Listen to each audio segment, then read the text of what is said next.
त्याच्या शेंगाची आपण भाजी बनवणार आहोत. त्याच्यासाठी पहिलं आपण चांगल्या स्वच्छ धुवून घ्यायच्या शेंगा, 2-3 पाण्याने धुवून घ्यायच्या, स्वच्छ अशा चांगल्या धुवायच्या सगळीकडनं आणि नंतर त्याला कट करायचं. हे आता शेंगा आपण कट करून घेऊ. आता भाजीसाठी अशा कट करायच्या, मोठ्या नाही, अशा बारीक बारीक कट करायच्या, म्हणजे छान शिजते याची भाजी, छान लागते. याला कांदा वगैरे घालून फोडणी द्यायची, छान लागते. कांदा मिरची घालून वगैरे अशी कट करायची.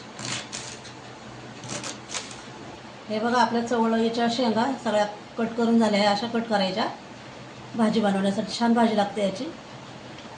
तर तुम्ही पण नक्की करून बघा चवळीची भाजी. आता याच्यासाठी लागणारे कांदा कट करू आपण. आता हे आपण 2 कांदे घेतलेत फोडणीसाठी, चवळीच्या भाजी टाकण्यासाठी हे 2 कांदे कट करायचे. हे बघा असा कट करू आपण, बारीक कट करायचा, जाड नाही कट करायचा, छान असा कट करून घ्यायचा फोडणीसाठी.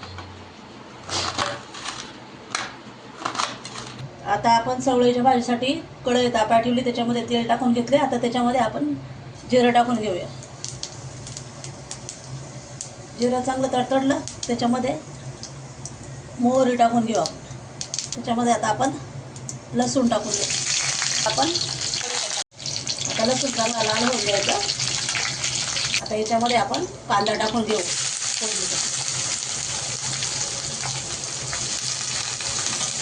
कांद्याला चांगला परतून घ्यायचा,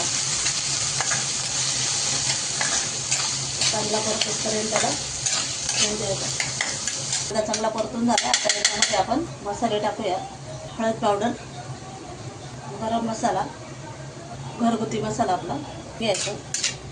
चांगलं परतलं का याच्यामध्ये आता शेंगा टाकून घ्यायच्या, ज्या चवळीच्या शेंगा आहेत ना कट केलेल्या, त्या टाकून घ्यायच्या.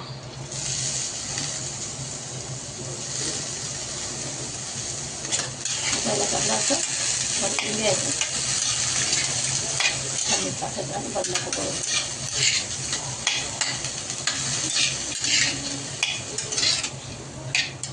आता आपण मीठ टाकून घेऊ, चवीनुसार मीठ परतून घ्यायचं. पाणी टाकायचं, जास्त नाही टाकायचं, थोडंसं टाकायचं असं आणि झाकण ठेवायचं, याला शिजून द्यायचं. हे बघा आपली शेंग आता शिजली आहे. हे बघा आपली शेंग चांगली शिजली आहे.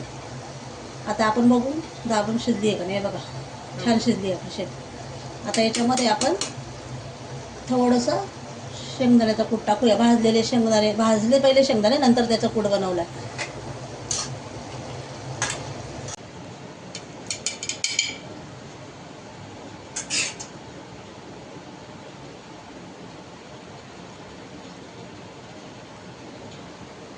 हे बघा चवळीची भाजी आपली छान झाली आहे. तुम्ही नक्की करून बघा, खायला खूप टेस्टी लागते. आणि चवळीची भाजीची रेसिपी आवडली असेल लाईक, शेअर, सबस्क्राईब करायला विसरू नका.